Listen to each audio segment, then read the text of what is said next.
As the event Swirling Cherry Blossoms concluded a few days ago, the event-exclusive battleship found its way to return to the game, but as an event boss with a much larger HP pool.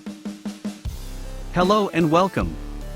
This is Neldrin, and today, let's discuss the Crosswave event. But before that, if this is the second time you hear my obviously robot voice, this is the sign you are waiting for to smack that subscribe button. And instead of our customary question of the day, I am planning on making different content, and I would like to know how many are interested, and what are your thoughts about it.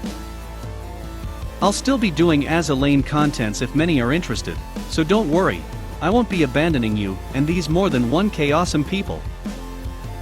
Now let's get started with the guide. Crosswave Rerun event will be running from July 8th to July 21st. If you are an experienced player, this is similar to air raid drills with Essex. If you haven't played it yet, the nearest similarity would be the meta showdown in Operation Siren, where you will challenge the boss, which is Suruga. And you will get event points by completing the battle. There are 4 different levels to choose from, and have 15 attempts each daily, except for the EX, which is limited to the number of special passes you have, with a maximum of 5 attempts. Since completing each challenge is only needed if you will be farming for points, using an oil-efficient fleet is highly recommended. Especially 45 games is an absurdly high amount of games to be played. You don't really need to worry about how high the damage you will be dealing, unless you are doing EX mode, where points earned are dependent on your damage dealt. And since PR4 is just released, you may also want to build your fleet according to the requirements of the ship you are currently developing. Although this is not necessary.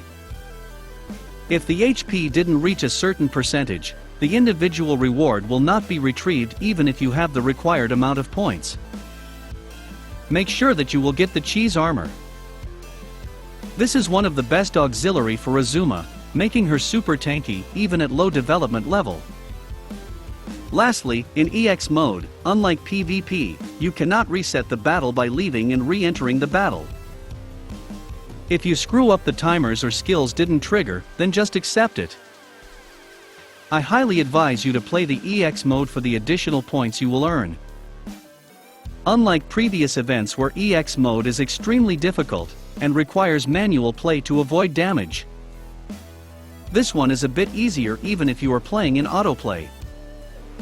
And because there is a practice mode, you can experiment and come up with the best fleet composition you can sortie for this stage. If you are playing EX mode, then you need to deal high damage as much as possible. I'll admit, I am not fully qualified for this because I'm playing casually. And most likely you have a better fleet composition and equipment than mine. Make sure to comment your fleet comp down below, so that others will have some ideas. I did 5 practice runs for each to be more consistent and observed why this composition will work or not.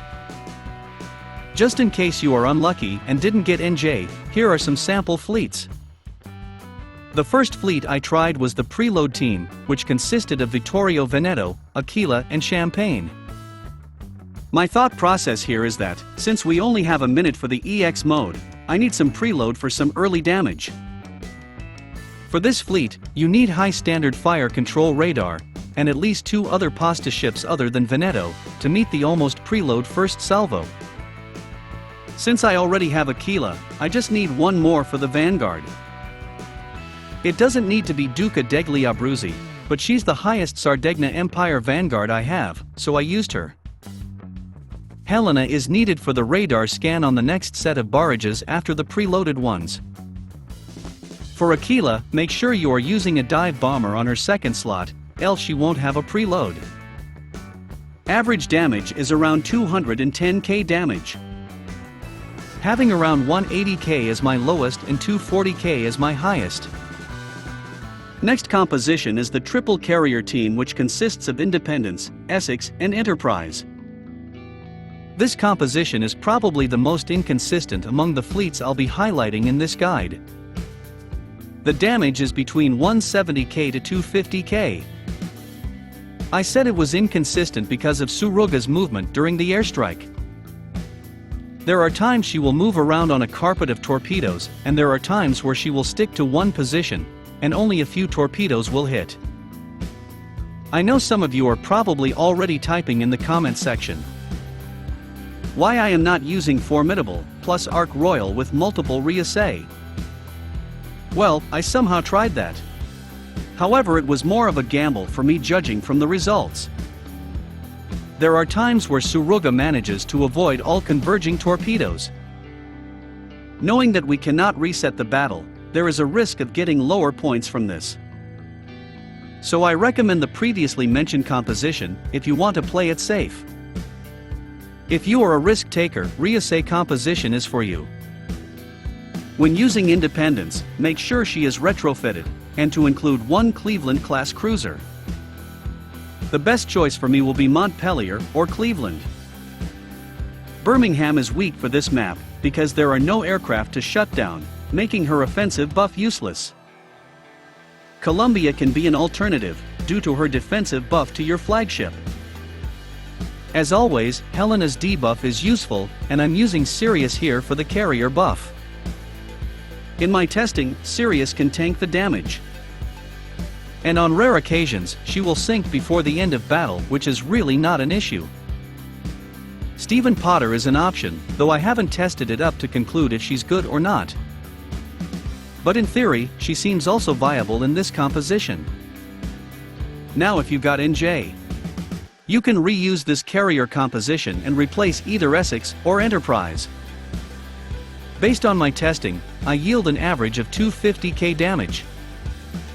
Having 210k as my worst and 320k as my best.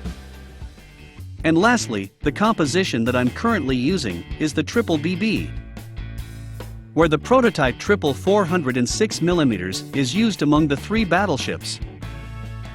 Probably some of you are starting to question my gear of choice, because I am not using the Rainbow AP gun.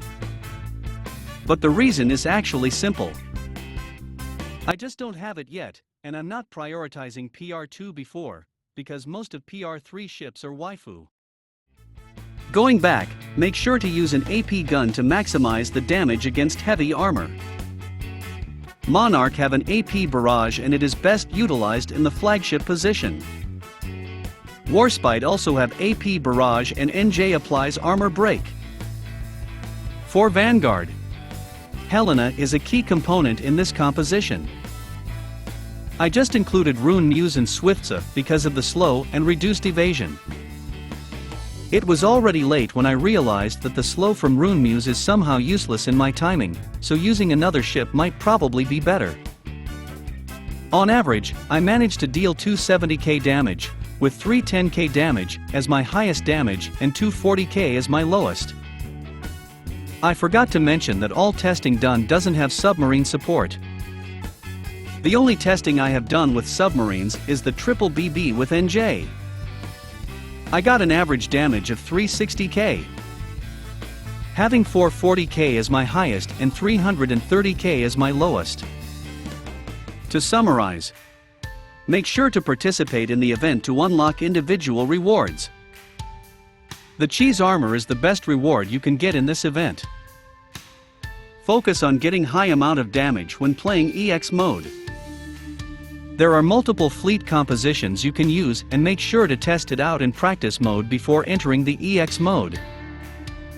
I hope that this guide gave you an idea on which fleet composition you will use. Again, if you have better fleet comp and equipment than mine, make sure to comment it down below.